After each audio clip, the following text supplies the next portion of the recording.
प्रमाणे Satyavarta news portal channel YouTube channel Maharashtra Bhor आणि वेल्हे तालुका प्रतिनिधी आपणासमोर एक अतिसंवेदनशील मुद्दा समाजहिताचा आणि लोकांच्या जिव्हाळ्याच्या प्रश्नाचा या ठिकाणी घेऊन आलो। तर या संदर्भात माझ्या वेल्हे खुर्द तालुका वेल्हे जिल्हा पुणे याचे ग्रामस्थ माजी सरपंच त्यांच्या समवेत माजी सरपंच वेल्हे बुद्रुक आणि आमचे सर्व ज्येष्ठ कार्यकर्ते यांच्यामध्ये त्यांच्या वतीनं ज्येष्ठांच्या वतीनं संदीप दिघे माजी सरपंच युवा नेतृत्व आपणासमोर याचा घोषवारा देतील अशी मी त्यांना विनंती।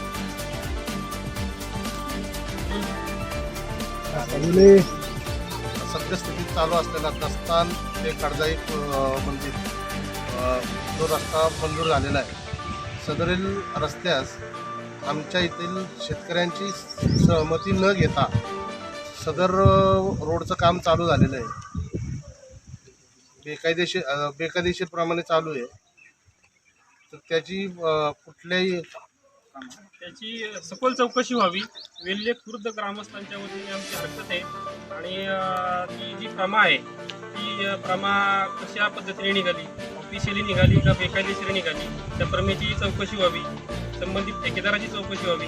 हरकती देऊनही संबंधित ठेकेदार काम थांबवत नाही किंवा शेतकऱ्यांची परवानगी घेत नाही आणि रस्ता कुणाच्या फायद्यासाठी चालू आहे याची सखोल चौकशी प्रशासनाने करावी ही विनंती।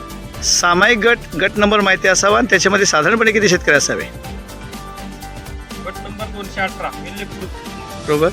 त्याच्यामध्ये साधारणपणे किती शेतकरी असावे? 20, 25, 50? साधारणतः 25 ते 30 शेतकरी आहेत। फाळणीबारा न झालेला, गटवाढी न झालेला, फाळणीबारा झालेला नाही, फाळणीबारा झाले सामायिक शेतकरी। अशा अवस्थेमध्ये मूळतः तुमचा रस्ता किती वर्षापूर्वी झालेला होता? कच्चा रस्ताच नाही झालेला, पूर्वीचा वेल्हे खुर्द मार्गाचा रस्ता नव्हता। तेथील मंजुरीबाबतचे काय प्रश्न? काहीच नाही। म्हणजे हाच रस्ता होणार आहे पण तो सर्वानुमते नाही असं तुमचं म्हणणं आहे। आणि असणारी प्रमा ही बेकायदेशीर भ्रष्टाचार युक्त झालेली आहे, अशी टेबलाखालून अंडर टेबल तो मंजुरी मिळालेली असावी असा तुमचा काय असा आहे? असणारा ठेकेदार हा पुणेरी असून त्याच्या सब कॉन्ट्रॅक्टर त्याचा हस्तक इथे काम पाहतो अशी तुमची धारणा आहे। या संदर्भात अजून काय बोलायचं आहे? तर प्रमा असणारा ठेकेदार, त्याचा सब कॉन्ट्रॅक्टर, चाललेली मुजोरी, चाललेले बेकायदेशीरपणा आणि दांडगटशाही, प्रशासन, शासन, महसूल आणि PWD यांचा तिढा आणि आमच्या ग्रामस्थांची व्यथा या मुद्द्यावर ही बातमी होईल। धन्यवाद। जय हिंद।